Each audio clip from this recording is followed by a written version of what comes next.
Hello everyone, how are you all? I hope you must be doing fantastic. This is me Khan Rizwani. Welcome back to my channel. So those who are new, please subscribe my channel and hit the bell icon over there. Student, Golgi body, nucleus, endoplasmic reticulum, ribosomes, mitochondria, इन सारे cell organelle को study करने के बाद अब हम study करेंगे cell wall के बारे में स्टूडेंट। तो सेल वॉल स्टूडेंट सिर्फ प्लांट सेल में अवेलेबल है, मतलब सिर्फ प्लांट सेल में आपको सेल वॉल देखने को मिलेगा। एनिमल सेल में ये कम्प्लीटली एब्सेंट है। एनिमल सेल में इसकी कोई रिक्वायरमेंट है ही नहीं, इसलिए एनिमल सेल में प्लांट सेल वॉल एब्सेंट है। तो इस वीडियो में हम जो भी डिस्कशन करेंगे स्टूडेंट वो प्लांट सेल को मद्देनज़र रखते हुए डिस्कस करेंगे, क्योंकि एनिमल सेल में ये सेल वॉल तो प्रेजेंट है ही नहीं। सी सेल वॉल को आप एडिशनल वॉल भी कह सकते हो, है ना। सेल मेम्ब्रेन होता है एनिमल सेल में। हमने क्या किया था स्टडी कि एनिमल सेल में ना आउटर मोस्ट मेम्ब्रेन को हम प्लाज्मा मेम्ब्रेन कहते हैं या सेल मेम्ब्रेन कहते हैं, है ना।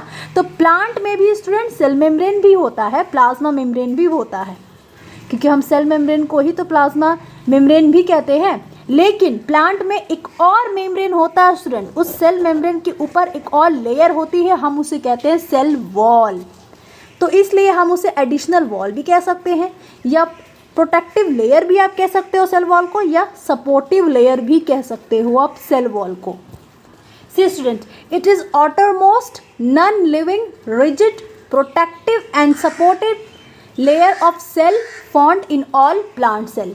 तो स्टूडेंट जैसा मैं पहले डिस्कस कर चुकी हूँ, सेल का outermost लेयर प्लांट सेल में कौन है? Cell wall. Cell wall is the outermost layer of plant cell. लेकिन एनिमल सेल का outermost लेयर कौन सा है? सेल मेम्ब्रेन है, प्लाज्मा मेम्ब्रेन है ना। और आपको एक बात बताऊं, ये cell wall actually non living होता है, ये अलाइव नहीं होता है। लेकिन जब आप स्टैंडर्ड 11th में पहुंचोगे स्टूडेंट, तो सेल वॉल भी, ये सेल वॉल के भी 2 कोट्स होते हैं, प्राइमरी कोट, सेकेंडरी कोट, मतलब primary cell wall, secondary cell wall. उसमें आपको उस क्लास में आप जानेंगे कि जो सेल वॉल होता है ना, इसके अंदर भी लिविंग स्ट्रक्चर प्रेजेंट है। अब वो प्राइमरी सेल वॉल में होता है या सेकेंडरी सेल वॉल में होता है, ये आप स्टैंडर्ड 11th में जानेंगे। फिलहाल आप 9th के हिसाब से आप समझ लो, सेल वॉल एक नॉन लिविंग है, रिजिड है, प्रोटेक्टिव है, सपोर्टिव लेयर है सेल, जो हमें प्लांट सेल में मिलता है। See it is found in plant cell, plant cell में तो प्रेजेंट है लेकिन एब्सेंट है एनिमल सेल में। It is also seen in some bacteria fungi. Bacteria और फंजाई में भी आपको प्लांट सेल वॉल देखने को मिलेंगे। तो सेल वॉल हमें कहाँ देखने को मिलेंगे स्टूडेंट?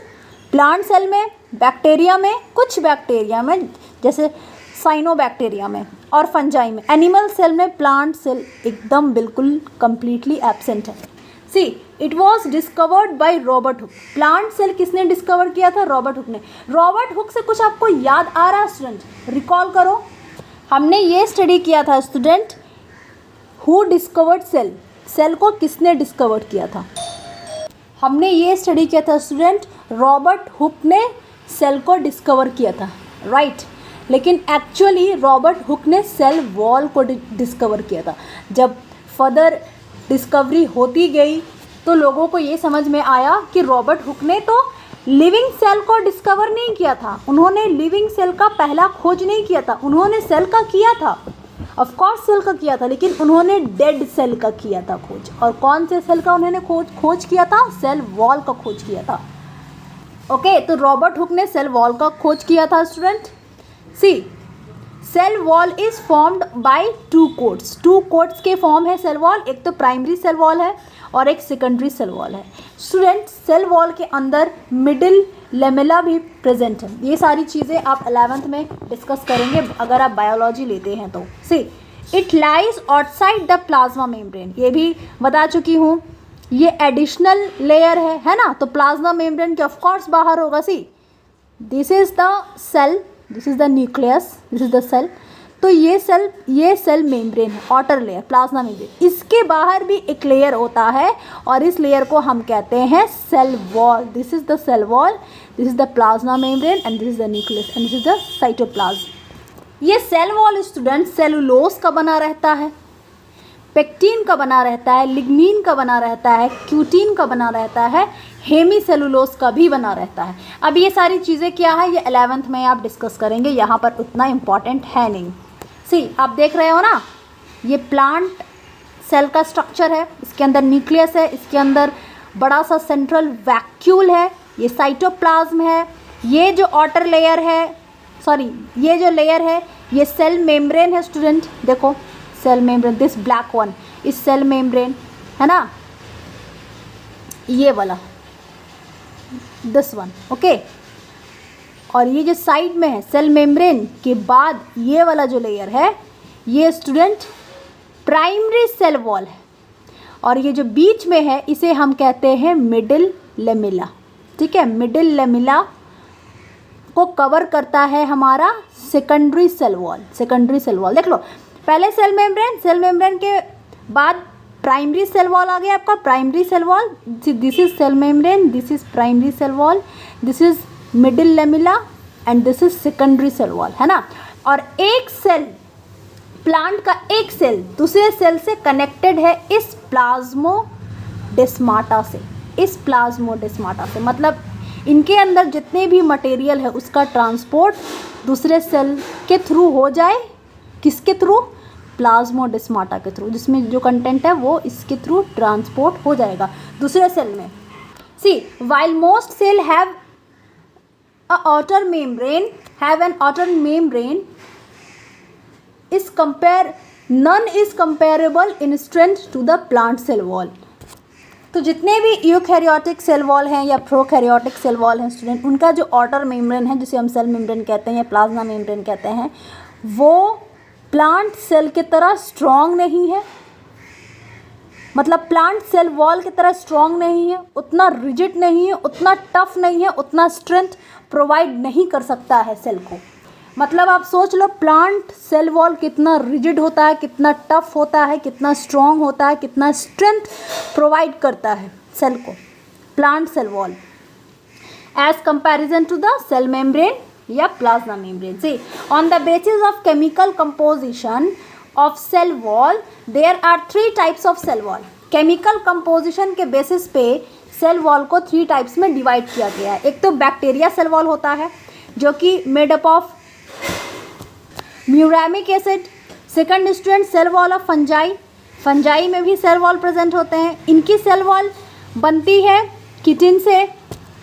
प्लांट सेल वॉल बनी रहती है स्टूडेंट सेलुलोज से, और सेलुलोज क्या है, ये एक कार्बोहाइड्रेट है और ये बहुत ज़्यादा मात्रा में अर्थ में पाया जाता है। Most abundant carbohydrate present on the earth. मतलब student cell wall plant cell में प्रेजेंट होते हैं, बैक्टीरिया के सेल में प्रेजेंट होते हैं और फंजाई के सेल में प्रेजेंट होते हैं। चलिए अब हम इनके फंक्शंस के बारे में जानते हैं। देखो स्टूडेंट, प्लांट सेल वॉल जो है ना, ये इतना बड़ा टॉपिक नहीं है, बहुत छोटा टॉपिक है। इसमें आपको सिर्फ इनकी डेफिनेशन जाननी है, इनकी फंक्शंस जाननी है। 11th में फुल डिटेल में आप इनके स्ट्रक्चर्स के बारे में जानोगे बस, और कुछ इतना बड़ा टॉपिक है या नहीं, ये है ही नहीं, ठीक है। तो चलिए फंक्शंस के बारे में डिस्कस करते हैं। See it provide mechanical support to the cell. ये प्लांट के सेल को मैकेनिकल सपोर्ट प्रोवाइड करता है cell wall. It maintain shape of the cell, cell का शेप को मेंटेन करके रखता है student. It provide protection to the inner content from mechanical injuries and entry of germs.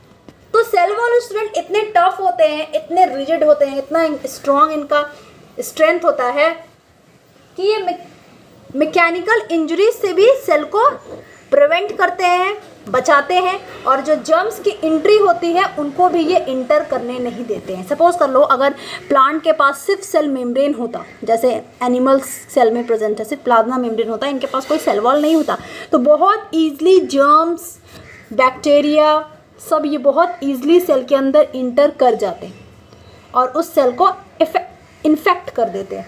क्योंकि प्लांट सेल मेम्ब्रेन या animal cell membrane या plasma membrane बहुत ही delicate है स्टूडेंट, है ना, तो आसानी से बैक्टीरिया ये सारी चीज़ें इंटर कर जाती हैं।